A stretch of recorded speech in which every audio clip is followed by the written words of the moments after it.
Judy Garland fue inmortalizada por su papel de Dorothy en la película del Mago de Oz de 1939. Su voz y carisma conquistaron los corazones de millones en esta fantasía colorida, que de hecho fue de las primeras películas a color de la historia. Pero detrás de toda esa magia, la realidad para ella era oscuridad total. De hecho, la malvada bruja del oeste, la villana de la historia, no se compara con la maldad de su madre, dicho por la propia Judy. Y sumado al sistema explotador de Hollywood que no veía niños ni personas, solo productos, ella es hoy considerada la estrella trágica hollywoodense por excelencia. Siempre buscó el amor, se casó 5 veces, pero jamás lo encontró. Solo en sus hijos, pero hasta eso le fue arrebatado. Por eso en este video daremos un recorrido por esta leyenda del cine, que su historia se siguió repitiendo. Me recuerda a Marilyn Monroe, a Britney Spears, y aunque creemos que el sistema y la industria han cambiado, muchas de las cosas que destruyeron a Judy siguen ocurriendo hasta el día de hoy. Pero antes, ¿te ha pasado que estás intentando cuadrar tu contabilidad y terminas con más hojas de cálculo abiertas que pestañas en tu navegador? A muchos nos pasa, y es justo ahí donde te das cuenta lo valioso que sería tener algo que lo simplifique todo. Odoo Contabilidad llegó para cambiar eso. Es un software moderno que simplifica todo lo financiero y te devuelve lo más valioso, tu tiempo y tu tranquilidad. Con Odoo puedes crear facturas de proveedor en segundos y dejar que la automatización haga el resto. Tomarle una foto a tus gastos desde tu celular y dejar que la inteligencia artificial lo registre por ti. Conectar tu cuenta con más de 28,000 bancos en todo el mundo y conciliar movimientos automáticamente. Cumplir con los requisitos fiscales de tu país, integrar el CFDI y olvidarte del estrés de fin de mes. Y lo mejor es que es gratis como primera aplicación sin límite de usuarios. Escuchaste bien, gratis como primera aplicación sin límite de usuarios. Al final, ese es el verdadero valor de Odoo, ayudarte a enfocarte en lo importante y no en lo administrativo. Prueba Odoo Contabilidad en el link que les he dejado en la descripción y empieza a invertir tu tiempo en lo que realmente importa. Infancia robada. Desde antes de que Judy naciera, ya estaba decidido que se dedicaría al mundo del espectáculo, porque su madre, Ethel Gum, tenía aspiraciones frustradas de fama. Durante su juventud había tenido una carrera modesta como pianista y actriz de vodevil, teatro de variedades, pero ninguna de esas oportunidades habían despegado como ella esperaba. Y todos esos deseos frustrados los proyectó sobre sus 3 hijas, especialmente en Judy, la menor, porque era la más talentosa.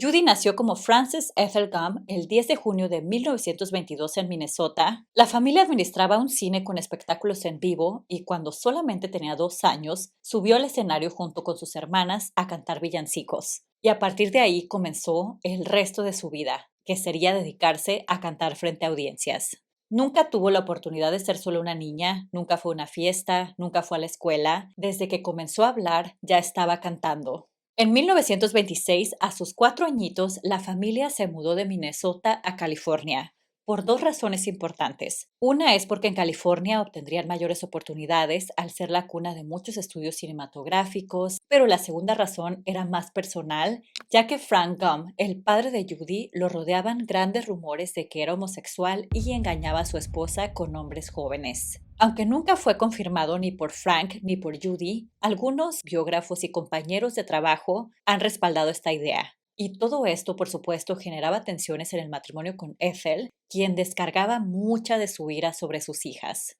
Además, Ethel era extremadamente ambiciosa, controladora y dura, que hizo que sus 3 hijas formaran un grupo musical llamado The Gum Sisters y daban giras por todo Estados Unidos con equipos de vodevil donde cantaban, actuaban, bailaban y hacían trucos de magia. Ese era el trabajo que tenían que hacer sin descanso todos los días, pero Judy, al ser la más pequeña, era también la que más rápido se cansaba y para complicar más las cosas era la estrella del grupo. Tenía la mejor voz y el mejor carisma, por lo que su madre, para que su hija rindiera hasta los 19 shows que daban por día, todo el día, mañana, noche y hasta muy tarde, lo que hacía Ethel era administrarle medicamentos a Judy para mantenerla despierta y con energía. Y cuando había un tiempo entre funciones para que descansara, pues otros tantos para que durmiera. Pero solo unas cuantas horas porque tenía que estar lista para el próximo show. ¿Pueden imaginar lo que esto significa? Además, por supuesto, del trabajo tan cansado. También que a partir de los 10 años, que fue cuando comenzaron estas prácticas de su madre, ya la estaba encaminando a esta vida de dependencia que la perseguiría toda su vida. En ese tiempo nadie hablaba de los efectos secundarios, de las consecuencias que esto podría traer, pero para ser honesta, creo que a Ethel ni siquiera le importaba. El trabajo de estas tres niñas se convirtió en el sustento económico de la familia y en 1935, a sus 13 años, se tuvo que disolver el grupo porque la hermana mayor se iba a casar. Pero muy contrario a lo que pareciera, que por fin Judy tendría al menos un descanso para ser solo una niña o una preadolescente ya a este punto, en realidad significó todo lo contrario. Ahora ya estaba lista, entre comillas, al menos para su madre, para abrirse camino como estrella en solitario. En septiembre de 1935, Louis B. Mayer, el jefe del estudio Metro-Goldwyn-Mayer, la escuchó cantar, le encantó y le ofreció un contrato cinematográfico de larga duración. Y así fue como Judy, de 13 años, ingresó a este estudio legendario de Hollywood. Pasaría de ser solamente una cantante y aparecer en el teatro a ser una actriz de cine profesional. Pero lo más revelador es que no era algo que ella quería. I didn't want to be getting the movies at all. When you look back at your childhood, Ah, should I forget the whole period? no, it's all right. Was there any part of it that was happy? Yeah, one day about. Y desde que puso un pie en ese estudio comenzaron las humillaciones, porque no sabían muy bien qué roles darle. Ella dijo, no sabían qué hacer conmigo porque te querían o con 5 años o con 18. Nada en medio. Bueno, yo estaba en medio. Pero aún así participó en varias películas de comedia juveniles y la explotación que había comenzado su madre, el estudio, la maximizó, porque su propia madre fue quien los incentivó para que le administraran estos medicamentos para que rindiera más. Y es que imagínense la ambición que Ethel sintió cuando vio que su hija podría ser una actriz famosa internacional, menos había tiempo para el descanso. Dear, when you smiled at me, I heard a melody. It haunted me from the start. Mi madre me obligaba a actuar incluso enferma. Entonces el estudio, con el consentimiento de Ethel, le daba estas dosis a Judy y trabajaba sin parar, 6 días a la semana, pero había veces que hasta 72 horas seguidas, 3 días seguidos, sin descanso, porque las sesiones de grabaciones eran muy largas y lo hacía junto a un actor que se hizo su amigo ahí en el set, Mickey Rooney. Judy dijo, trabajábamos sin descanso, nos daban algo para mantenernos despiertos y luego para dormir un poco, y unas horas después volvíamos a levantarnos para seguir adelante durante días. Esa era la rutina que nos imponían. Y esa no era la única dificultad, sino que había otra igual de dolorosa, las constantes comparaciones y humillaciones por su apariencia. Le decían que si por qué no podía ser tan bonita como sus otras compañeras, como Elizabeth Taylor, Ava Gardner o Lana Turner, quienes estaban en el mismo estudio y representaban el prototipo de belleza de la época. Mujeres altas, delgadas, con curvas definidas tipo reloj de arena, facciones simétricas, esas típicas femme fatale que eran muy populares en el cine de ese entonces, y Judy no era nada de eso. Ella medía unos 50, con una belleza más dulce, como de chica común y no tan deslumbrante como las mencionadas, pero también tenía muchísimo mérito y funciona para el cine, pero el estudio simplemente no la quería aceptar. Les dolía que ella cantara mejor que las guapas, pero que no la podían marketear como guapa. Así lo que hacían era mejor humillarla. Louis B. Mayer, quien la descubrió, la llamaba mi pequeña jorobadita. Sí, este señor humillaba así a una niña de 13 años. Para arreglar su imagen le pusieron prótesis dentales y discos en la nariz para afinar sus facciones. Estos discos, que son súper incómodos de llevar y que aún se siguen usando por algunas personas, esta es su nariz al natural, como cuando llegó al estudio, y esto es como la transformaron, que sí se ve visiblemente más afilada y respingada. Y como no encajaba en el molde de la mujer sensual, decidieron alargar lo más posible su imagen infantil, forzándola a llevar corsets súper apretados para disimular que su cuerpo se estaba desarrollando. Y lo peor es que la sometían a rutinas estrictas para controlar su peso, que eran cuestionables incluso para esa época. Como ven, todo esto suena a una auténtica deshumanización para esta chica, y el único refugio emocional que ella tenía era su padre. Ellos eran muy unidos y era la única persona en el mundo que la hacía sentir que no tenía que cambiar nada para que él la amara. Por supuesto, no era un santo, porque pues él también era cómplice en esta explotación que ella sufría, Aunque todo esto venía más del lado de su madre y él tomaba un rol más pasivo, y aunque no era perfecto, pues para Judy sí lo era. E incluso este factor positivo en su vida le fue arrebatado, porque poco después de haber entrado al estudio, a sus 13 años le dieron la noticia de que él había fallecido por una infección cerebral. Fue algo muy repentino. Judy no tuvo tiempo ni de despedirse ni de pasar su duelo porque tenía que seguir en esta rutina extrema de trabajo. Lo único que hicieron fue subirle las dosis para que ella siguiera funcionando. El alto precio del Mago de Oz. Todo esto difícil que había vivido Judy pues se intensificó aún más cuando llegó en 1939 a sus 16 años el rol de Dorothy en El Mago de Oz. Pero ella ni siquiera era la primera opción y es que otra vez al estudio no le gustaba porque no era una niña. Su primera opción era la actriz Shirley Temple, un ícono infantil de Estados Unidos, pero esta niña de 10 años le pertenecía al estudio de la competencia, al 20th Century Fox, y no llegaron a un acuerdo para que el estudio la prestara, por lo que a Metro-Goldwyn-Mayer no le quedó de otra más que conformarse, entre grandes comillas, con Judy. Lo digo así porque ellos así lo veían y así se lo transmitían a ella. Y la intentaron transformar en una especie de Shirley Temple con una peluca rubia y maquillaje más infantil, y de hecho encontré esta foto donde se le puede ver así, pero no funcionaba del todo. También encontré esta otra donde podemos ver a Judy con 10 estilos de peinados diferentes de cuál sería el más adecuado para este personaje, que esta imagen no solamente refleja las pruebas de peinado y cuál sería mejor, sino cómo el estudio buscaba moldear a la perfección cada detalle de la apariencia de Judy Garland. Ningún detalle podía escapar de cómo debía lucir Dorothy. Y es que estaban invirtiendo muchísimo dinero para esta película. Finalmente decidieron mantener su estilo natural y fue mágico, porque pudimos ver a una niña más real, más humana, pero también más vulnerable, que volví a ver la película ahora de grande y noté algo que de niña no notaba. De niña para mí era una fantasía muy bonita y yo me creía Dorothy, como muchas niñas también, pero algo que noto ahora es que Judy, a pesar de que estaba en una fantasía literalmente, su mirada reflejaba mucha tristeza. Y me puse a investigar y sí, más críticos de cine dicen lo mismo, que reflejaba nostalgia que podía traspasar la pantalla. I'm Glinda, the Witch of the North.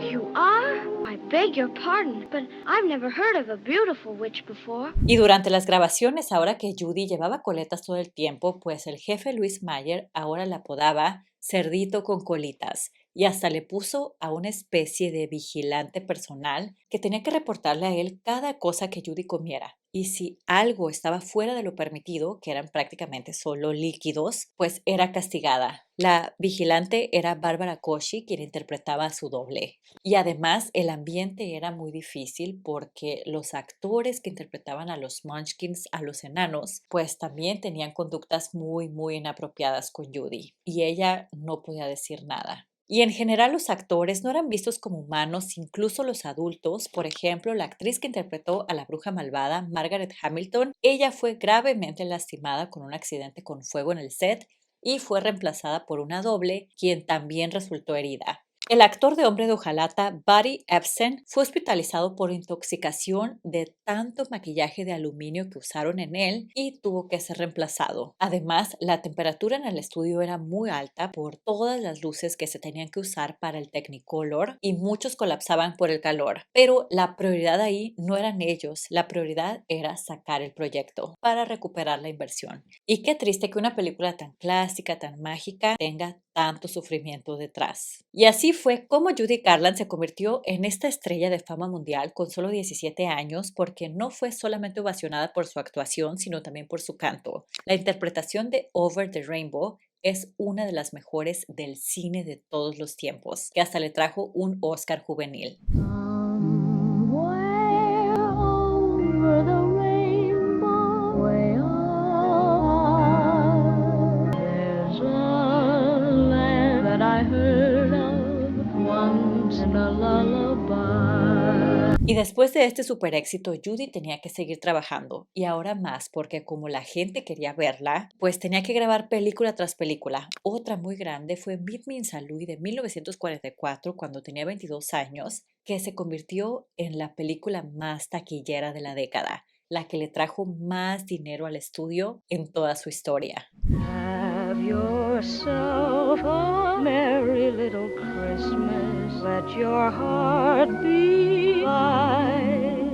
Pero ni detrás de todo esto, de que estaba haciendo una fortuna para los socios, de que el público la amaba, ni así la trataban mejor. La seguían humillando y la seguían explotando con todos los métodos que ya les conté. Hasta el director Walters, quien trabajó con ella, dijo: Judy era la gran generadora de dinero, la estrella más grande, pero era el patito feo. Creo que eso la dañó para siempre. En su caso, sus compañeras más sensuales eran más respetadas, o al menos ella sí lo veía, sintiéndose como que nunca era suficiente. Incluso el chico del que estaba enamorada, el actor Artie Shaw, que le llevaba 10 años, pues salió con ella por un tiempo para al final dejarla por su compañera Lana Turner. Con ella sí se casó muy rápido, dejando a Judy con el corazón roto, y a sus 19 años, en un intento desesperado de escapar de la presión de su madre, del estudio y de sentirse amada, se casó con el músico David Rose, quien también le llevaba 10 años, en contra de todos. Por supuesto que nadie aceptó esto porque aparte David era casado, pero ella ya había tomado esta decisión. Have yourself Gloria externa, caos interno. merry little Christmas. Poco después de la boda, en 1941, cuando tenía 20, salió embarazada, pero ¿qué creen? Esto sí no se lo iban a permitir. Ni el estudio ni la madre estuvieron de acuerdo en arruinar la imagen de chica perfecta del arco iris que con tanto esfuerzo, entre comillas, habían construido, así que la obligaron a interrumpirlo. Ella, por supuesto, que quedó destrozada y su divorcio vino muy poco después. Todo esto pasó detrás de escena de la película San Luis, que les comentaba que era todo un éxito, y ahí tuvo a una persona de la que se refugió también emocionalmente y confundió el amor con compañía. El director de la película, Vincent Minnelli, que le llevaba 19 años, y se casaron en 1945. Su hija, Lisa Minnelli, nació un año después. Todos estos eran intentos desesperados de sentirse mejor, de tal vez encontrar paz, estabilidad y amor, pero ni el matrimonio ni la maternidad la hicieron sentir mejor. Y es que estaba hundida lidiando con las sustancias, el cansancio y el TCA que ya había desarrollado. Y lo más complejo de ese momento era el contexto también de cómo se veía la fama en ese tiempo, que no es que hoy no se vea así, pero en ese tiempo era aún más como una bendición, como algo de lo que las personas famosas tenían que estar agradecidas y que nadie podía quejarse de nada. Si ella se quejaba con el estudio, les decía que estaba triste o cansada, ellos le contestaban que cualquier persona daría todo por estar en su lugar, así que tenían que aguantar. Todo esto eran vistos como sacrificios por el arte y peor aún, nadie conocía de salud mental. La psiquiatría, la psicología estaba muy rudimentaria en ese entonces, todo se solucionaba recetando cosas y por esto mismo no había una cultura de empatía. Nadie se ponía a pensar en eso, ni la propia Judy entendía por qué no podía funcionar, porque ni siquiera se sentía víctima. Si todo el mundo le decía que era la chica más afortunada del mundo, creaba en ella una culpa que hacía que estuviera en este ciclo en el que solo empeoraba. Además, su esposo era gay, otro de los tabús dolorosos de la época, donde los estudios protegían la imagen de los artistas para darles la apariencia de que eran los machos y los hombres súper masculinos y demás, cuando en realidad no lo eran, y todos tenían que funcionar bajo este sistema. Se dice que Judy sabía de esto y en parte lo aceptaba, pero también llegó a comentar que no se sentía ni querida ni deseada por él, lo cual contribuía más a ese sentimiento de que no era suficiente y de siempre ser rechazada. Y tal vez tuvo depresión postparto y nunca fue diagnosticada porque a partir de aquí la situación se empezó a complicar con ella, que empezaba a faltar para grabar las películas o a tener crisis nerviosas y solamente se percibía como problemática, como que le faltaba carácter para poder trabajar. Ella dijo, esperaban que fuera la madre perfecta, la esposa encantadora y la estrella de cine brillante, todo al mismo tiempo. Como sentía que estaba fallando en esos tres factores, pues decidió mejor pero afortunadamente fue atendida a tiempo y lograron estabilizarla. Duró unas semanas nada más en tratamiento y después regresó al estudio a seguir trabajando. Por estas mismas crisis y mientras estaba grabando una película, Annie Getchell-Khan, en 1949, cuando tenía 27 años, su esposo Vincent Minnelli le pidió el divorcio. Ella se quedó como madre soltera y devastada emocionalmente, que por esta misma razón falló a las grabaciones, tenía crisis y todo, que el estudio decidió mejor removerla. La reemplazaron por la actriz Betty Hutton y Judy entró en desesperación. Sintió que todo su mundo se había terminado porque la sacaron de una película. Así que voluntariamente decidió internarse en una clínica de Boston y allá estuvo un tiempo, mejoró y hasta recuperó algo de peso, así que cuando regresó a grabar la película Summerstock, que ya tenía por contrato, regresaron las presiones sobre su imagen y todo el ciclo se volvió a repetir. Afortunadamente pudo terminar la película, pero fue la última que grabó con este estudio. Comenzó Royal Wedding en 1950, pero como todo seguía mal, la reemplazaron por Jane Powell y este fue el punto de quiebre. Los ejecutivos la despidieron para siempre. Dijeron que ya no podían aguantar más sus irresponsabilidades. Después de 15 años que ella había entregado al estudio, pues la despidieron como una extraña. Y ya sé lo que tal vez estén pensando. Bueno, pero fueron 15 años, a lo mejor junto a una buena fortuna para mantenerse el resto de su vida y poder vivir tranquila. Nada más lejos de la realidad. Sí tenía su sueldo y ya. Y una vez que la corrieron, pues se fue sin nada, porque todas las regalías, todos los derechos de su imagen y todo le pertenecían al estudio. Ella no era dueña de nada. Y sin mencionar que su madre también vivía de ella. Así que Judy, con solo 28 años, tenía su vida colapsada, en bancarrota, con una reputación por los suelos, por ser una actriz problemática, entre comillas, y aunque tenía a su hija, ella decidió rendirse y por eso intentó suicidarse por segunda vez. Para este punto ya tenía otro novio, él la encontró y la llevó al hospital inmediatamente. Lograron estabilizarla y Judy sobrevivió. Se trataba del productor Sid Loft, quien le llevaba 7 años y con él tuvo su relación más estable. Él fue su salvador, al menos por un tiempo, le ofreció estabilidad, apoyo y estaba con ella por su persona, no por la estrella que representaba. Se casaron en 1952 y el siguiente año tuvieron a su primera hija, Lorna Loft. Poco después falleció Ethel, su madre, pero Judy ni siquiera fue al funeral. De hecho, comentó que sintió un gran alivio porque Ethel era la persona que más le había hecho daño. Un renacer que no pudo ser. Por un tiempo todo empezó a brillar. El no tener estudio no fue limitante porque no era solo actriz, también era cantante. Así que se armó una gira por todo el mundo donde dio más de 1000 presentaciones y ese fue su mayor sustento económico en ese tiempo. Se sentía renovada y amada por su público. Esto le dio ánimos para regresar al cine. En 1954, con otro estudio, Warner Bros., grabó la película A Star is Born, la misma que Lady Gaga también hizo un remake en el 2018, y para Judy este fue un regreso triunfal, que hasta se ganó la nominación al Oscar como mejor actriz. Looking for the man that got away.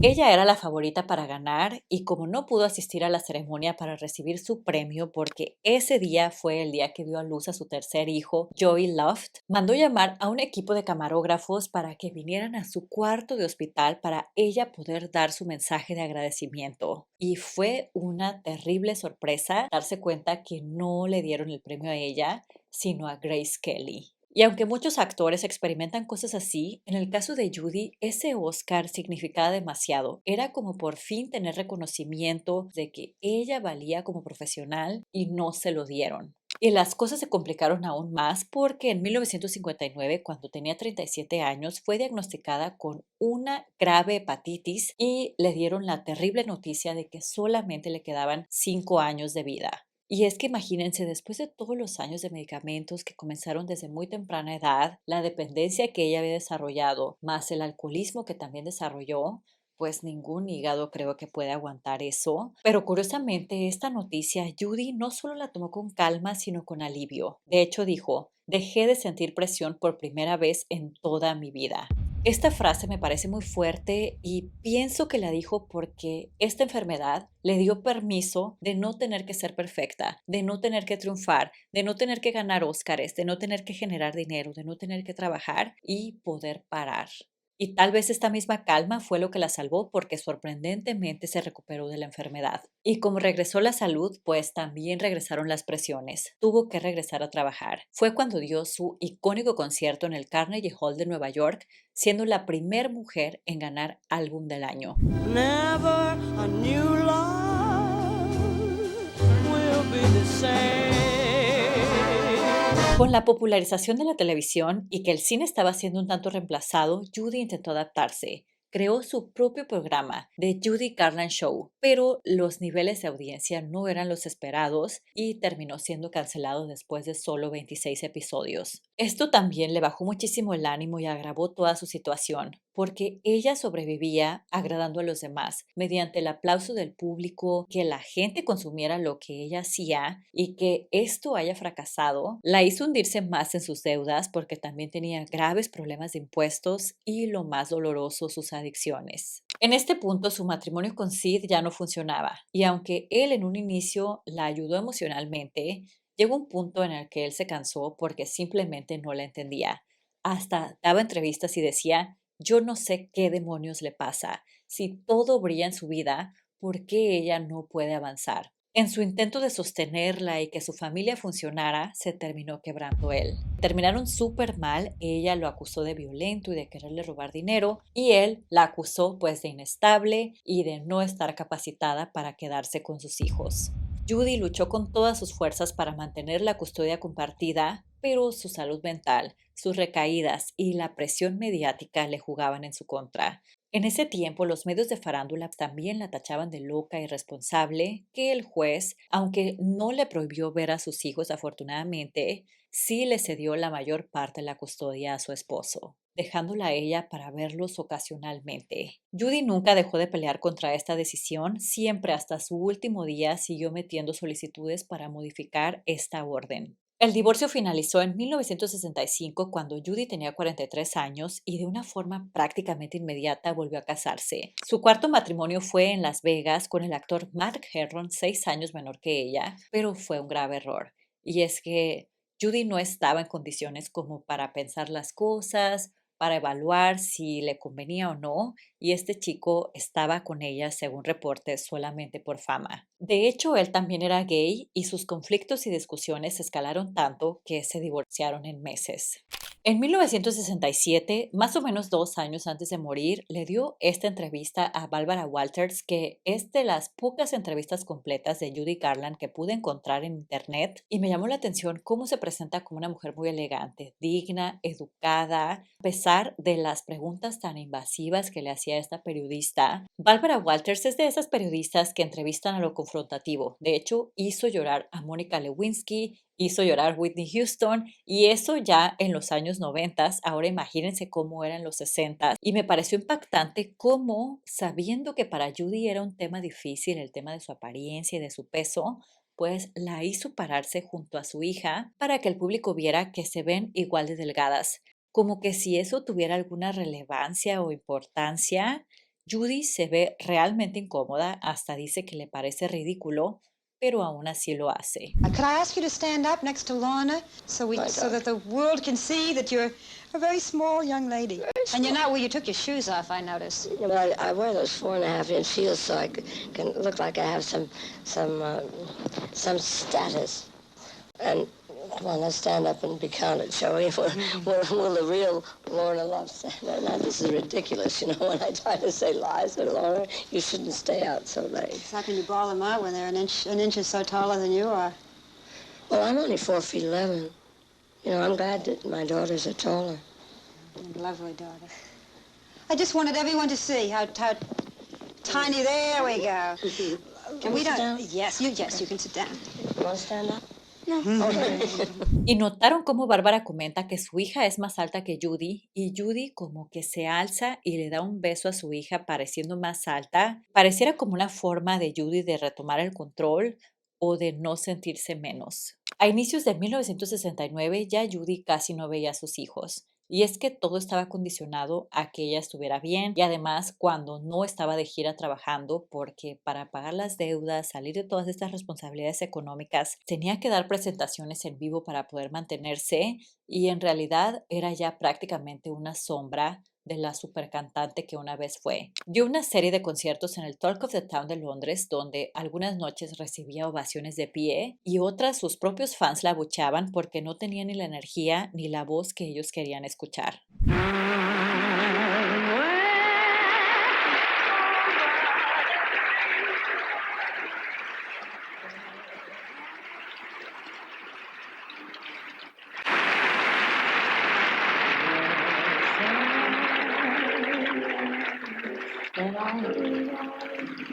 Once in a lullaby.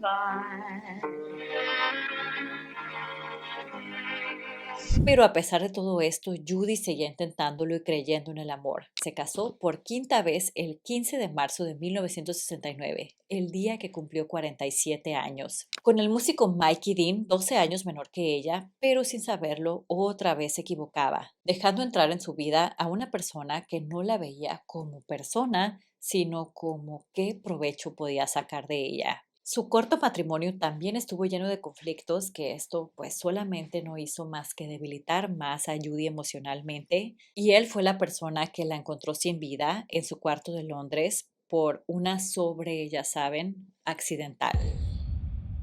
La noticia sacudió a todo Hollywood. Colegas, artistas y amigos no hablaban solo de una estrella que se había ido, sino de una mujer que había pasado toda su vida intentando sobrevivir a la fama. Con los años, el mundo empezó a mirarla distinto, no solo como un ícono, sino como alguien que lo había dado todo sin haber recibido nunca el cuidado que necesitaba. Demasiado tarde, se empezó a entender el origen de sus comportamientos erráticos y a conocer el dolor que cargó durante toda su vida. Liza Minnelli siempre ha hablado de Judy con amor, diciendo que, aunque no fue una madre perfecta, sí fue una madre que amaba intensamente. Lorna Loft, por su parte, ha sido más honesta sobre el caos y el trauma que le provocó crecer junto a su madre, pero no desde el reclamo, sino desde la compasión. Ha dicho que Judy no eligió esa vida, que fue empujada a ella y que sus problemas fueron consecuencia de una infancia y una carrera que terminaron por destruirla.